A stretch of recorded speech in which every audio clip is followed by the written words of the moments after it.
Hello students, welcome to my YouTube channel the miscellaneous guru. मैं हूं सोनू सिंह और आज मैं आपको क्लास 8 का सिविक्स की बुक का सेकंड चैप्टर जिसका नाम है अंडरस्टैंडिंग सेक्युलरिज्म, इस चैप्टर के 3 सबसे इम्पोर्टेंट क्वेश्चंस को एक्सप्लेन करने वाला हूं, जिसमें हमारे सामने 3 क्वेश्चंस आएंगे। पहला क्वेश्चन है व्हाट इज सेक्युलरिज्म, सेक्युलरिज्म का क्या मतलब है। दूसरा है why is it important to separate religion from the state, कि रिलीजन को स्टेट से अलग करना क्यों जरूरी है। और तीसरा हमारे सामने क्वेश्चन आता है व्हाट इज इंडियन सेक्युलरिज्म, भारतीय सेक्युलरिज्म क्या है, उसके क्या कॉन्सेप्ट्स हैं, कैसे वो काम करता है, ये भारत में कैसे काम करता है। जैसा कि आप सबको पता है कि भारत देश अलग अलग धर्मों का लोगों का एक समूह है। भारत देश में बहुत सारे धर्म हैं, बहुत सारे धर्म के लोग रहते हैं, ठीक है। लेकिन फिर भी भारत इतने सारे धर्म होने के बावजूद भी एक है। वही एक पावर ऐसी है जो सभी धर्मों को बराबर बनाए रखती है।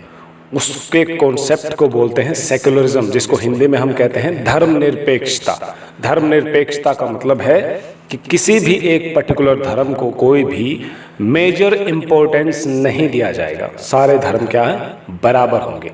तो सबसे पहला क्वेश्चन आता है अपने चैप्टर का, व्हाट इज सेक्युलरिज्म। सेक्युलरिज्म इस पेज पर देखिए, आपको दिख रहा है 3rd 4th लाइन में देखिए, the Indian constitution allows individuals the freedom to live by their religious beliefs and practices as they interpret these। ठीक है, इंडियन कॉन्स्टिट्यूशन ये अलाउ करता है कि आप जिस भी धर्म से हैं, जो भी बिलीव आपके हैं, आपके प्रैक्टिसेस जो आप करते हैं वो आप कर सकते हैं, आप फ्री हैं। In keeping with this idea of religious freedom for all, इस आइडिया को, इस विचार को ध्यान में रखते हुए India also adopted a strategy of separating the power of religion and the power of state।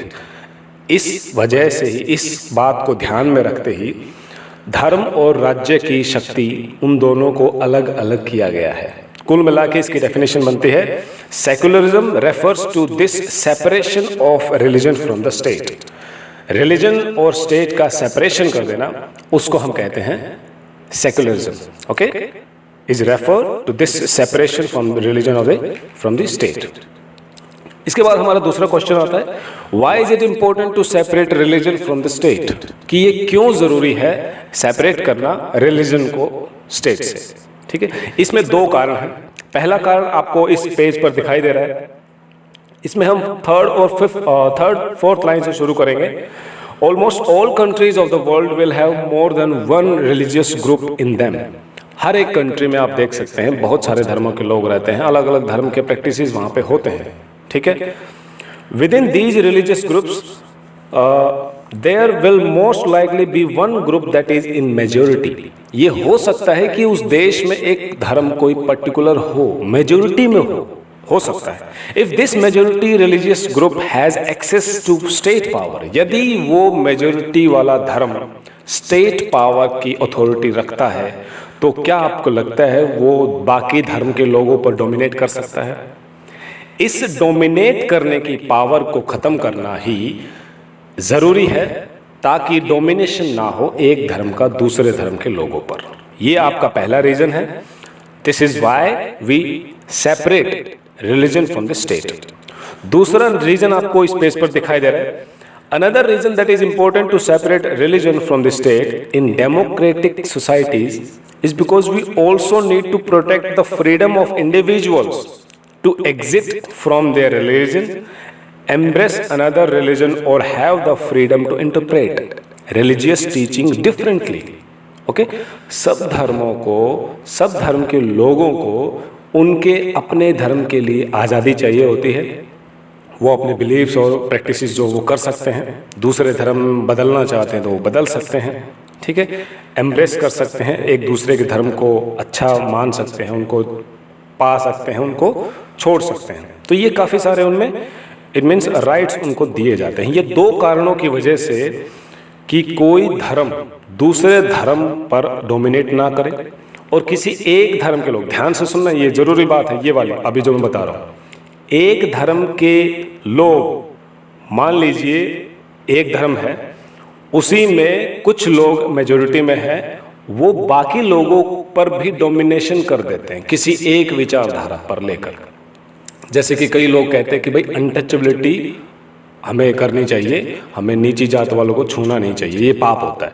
ये मानने वाले बहुत ज़्यादा हैं और ऐसा ना हो ये चाहने वाले थोड़े से कम हैं। तो एक धर्म के लोग हैं लेकिन फिर भी डोमिनेशन हो जाता है उस धर्म के लोग पर दूसरे डोमिनेशन लोगों का, ठीक है, मेजोरिटी में जो लोग हैं उनका। इस चीज़ को रोकने के लिए भी हमारा ये सेकुलरिज्म का सेपरेशन ज़रूरी है, धर्म का सेपरेशन ज़रूरी है स्टेट से। लास्ट का हमारा क्वेश्चन आता है कि what is Indian secularism. Indian secularism क्या है, भारत में जो सेकुलरिज्म है वो किस तरीके से काम करता है।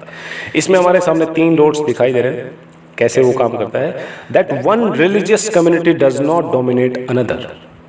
एक मेजोरिटी वाला या कोई भी रिलीजियस कम्युनिटी है वो किसी दूसरे को डोमिनेट ना कर दे। एक तो ये है that some members do not dominate other members of the same religious community. एक ही धर्म के लोग दूसरे लोगों पर, उसी धर्म के लोगों पर डोमिनेशन ना करें, ठीक है। और तीसरा है आपका that state does not enforce any particular religion from not take away the religious freedom of individuals.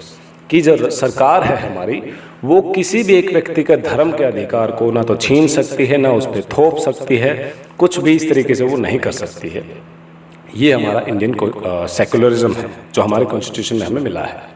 तो ये था हमारा टॉपिक अंडरस्टैंडिंग सेकुलरिज्म। इसको आपने बहुत अच्छे से सुना होगा आई थिंक, और बहुत अच्छे से याद भी कर लिया होगा। और बहुत सारे अच्छे अच्छे क्वेश्चंस के एक्सप्लेनेशन, डाउटफुल क्वेश्चंस के एक्सप्लेनेशन इस चैनल पर आपको दी जाएगी। इस चैनल को सब्सक्राइब कर लीजिए, नोटिफिकेशन ऑल कर लीजिए ताकि हर एक वीडियो आपको सही समय पर मिल जाए। All the very best, thank you so much. मैं हूं Sonu Singh, the miscellaneous Guru. Thanks for watching, all the best.